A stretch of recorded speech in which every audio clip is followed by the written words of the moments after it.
Free hand paint ক্লাসের আজকে হচ্ছে দ্বিতীয় নাম্বার ক্লাস। আর আজকের ক্লাসে দেখানো হবে গোলাপ ফুল আর্ট।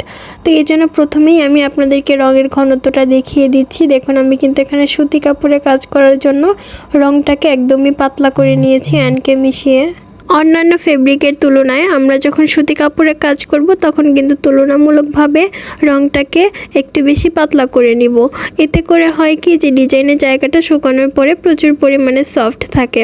এই জন্য কিন্তু আপনাদেরকে প্রথমে আমি রঙের ঘনত্বটা দেখিয়ে দিয়েছি। তো এখানে আমি একদমই সহজ করে একটা গোলাপ আর্ট শিখিয়ে দিব। এর কারণ হচ্ছে আমি প্রথম ব্যাচে অনেক কঠিনভাবে একটা গোলাপ আর্ট দেখিয়েছিলাম। তো ওইটা হচ্ছে অনেক আপুরাই আর্ট করতে পারে না বারবার প্র্যাকটিস করার পরেও। জন্য আমাকে অনেকে পেজে মেসেজ করেছেন যাতে সহজভাবে একটা গোলাপের টিউটোরিয়াল দেই। তো এই জন্য একদমই সহজভাবে হচ্ছে আপনাদেরকে একটা গোলাপ আর্ট শেখাবো আজকে।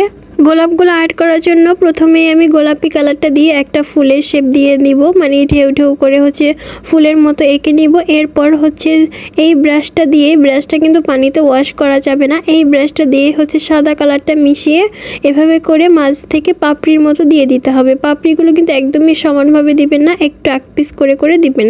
এটা হচ্ছে বোঝানোর মতো কিছু নয়, আপনারা দেখে দেখে হচ্ছে এই আর্টগুলো শিখবেন। তো এটা কিন্তু একদমই সহজ, যারা একেবারে এই গোলাপ আর্ট করতে পারেন না তারাও কিন্তু এই টিউটোরিয়াল ভিডিওটা দেখে হচ্ছে আর্ট করতে পারবেন। তো আজকে আমি আপনাদেরকে অনেকগুলো গোলাপে আর্ট করে দেখাবো। আর প্রথম ব্যাচে যে গোলাপটা দিয়েছিলাম ওইটা আসলে অনেক কঠিন ছিল, যেন অনেক আপুরাই বলেছেন। তো তাদের জন্য হচ্ছে আমি এই ক্লাসটা নিয়ে এসেছি। তো এখানে প্রত্যেকটা ফুলে কিন্তু আমি সেম প্রসেসে করে নিব। আর এই গোলাপগুলো আর্ট করার সময় যখন গোলাপি কালারটা দিয়ে একটা ফুলের মতো আর্ট করা হয় তখন কিন্তু এটার উপরে, মানে এই নিচের যে ফুলটা আর্ট করা হয়েছে এটা ভেজা অবস্থায় কিন্তু উপরে সাদা পাপড়িগুলো দিতে হবে। মানে এটা নিচেরটা কোনোভাবেই শুকানো যাবে না, তাহলে কিন্তু সাদা কালারটা দিয়ে যখন মাঝের পাপড়িগুলো দিতে যাবেন তখন কিন্তু হচ্ছে গোলাপিটার সাথে মিক্স হবে না। মিক্স না হয়ে কিন্তু জাস্ট হচ্ছে সাদা কালারটা ভেসে থাকবে। আর যখনই ভিজা অবস্থায় দেওয়া হবে তখন কিন্তু গোলাপির সাথে মিশে সাদা একটা শেডের মতো হয়, যেটা আপনারা হচ্ছে ভিডিওতেই দেখতে পাচ্ছেন। মাঝের এই সাদা পাপড়িগুলো দেওয়াও কিন্তু একদমই সহজ, জাস্ট হচ্ছে তুলিটার মধ্যে সাদা কালারটা নিয়ে একটা করে হচ্ছে ঢেউ ঢেউয়ের মতো দিয়ে যাবেন। হ্যাঁ, একটু আক পিস করে করে দিবেন। এই যে যেভাবে আমি দিচ্ছি সেমভাবে যদি দেন আপনারা একবার ট্রাই করার সাথে সাথেই হচ্ছে আপনাদের ফুলটা হয়ে যাবে, এটা আমার মনে হচ্ছে। কারণ এই ফুলটা আর্ট করা একদমই সহজ আর দেখতে কিন্তু অনেক বেশি সুন্দর লাগে। তো এখানে আমি একটা গোলাপের থোকা রেডি করতেছি, মানে এই ডিজাইনটা যদি আপনারা শাড়ি বা থ্রি পিস বা কুর্তি বানিয়ে যদি বুকের সামনের হচ্ছে অংশটাতে এরকম একটা থোকা দেন গোলাপি কালার দিয়ে সাদা কুর্তির মধ্যে, তাহলে কিন্তু দেখতে অনেক বেশি সুন্দর লাগবে।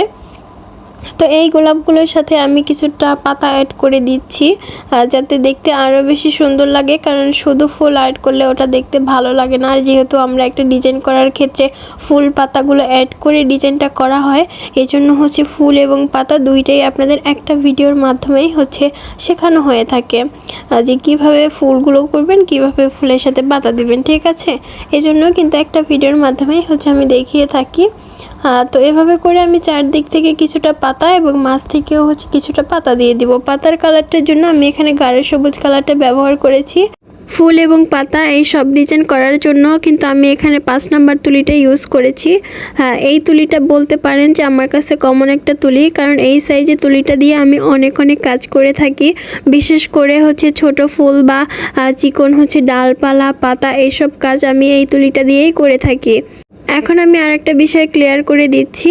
অনেকেই ভিডিওটা দেখার পরে কমেন্ট করবেন যে আপু আপনি যে ফুলগুলো আর্ট করেছেন এটা তো ফুলের পাশ থেকে হচ্ছে কাপড়টা ভেজা ভেজা লাগতেছে।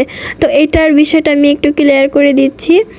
এখানে আমি একটা সুতি কাপড়ে যেহেতু কাজ করেছি এজন্য কিন্তু আমি রঙের মধ্যে হচ্ছে এনকেটা মিশিয়ে রঙটাকে মোটামুটি অনেকটা পাতলা করে নিয়েছি যাতে ডিজাইনের জায়গাটা সফট হয়।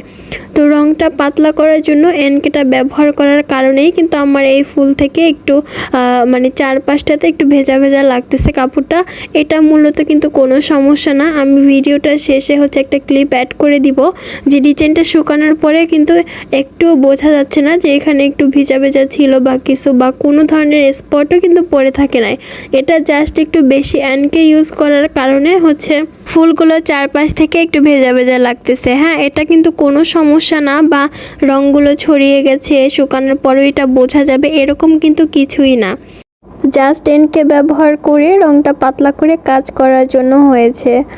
তো এখানে আমি পাতাগুলোর উপর থেকে কালো কালারটা দিয়ে উপসেরা দিয়ে দিচ্ছি। আর ডিজাইনটা কতটা সুন্দর লাগতেছে দেখেই বোঝা যাচ্ছে। এই ডিজাইনটা যদি আপনারা কোনো শাড়ি বা কুর্তিতে করেন অনেক অনেক বেশি সুন্দর লাগবে। ডিজাইনটা শুকানোর পরে আমি আপনাদেরকে একদমই কাছ থেকে দেখিয়ে দিচ্ছি। দেখেন ফুলগুলো হচ্ছে কতটা ফ্রেশ রয়েছে, আশেপাশে কিন্তু কোনো রঙের স্পট নেই, আর ফুলগুলো কতটা স্মুথ হয়েছে।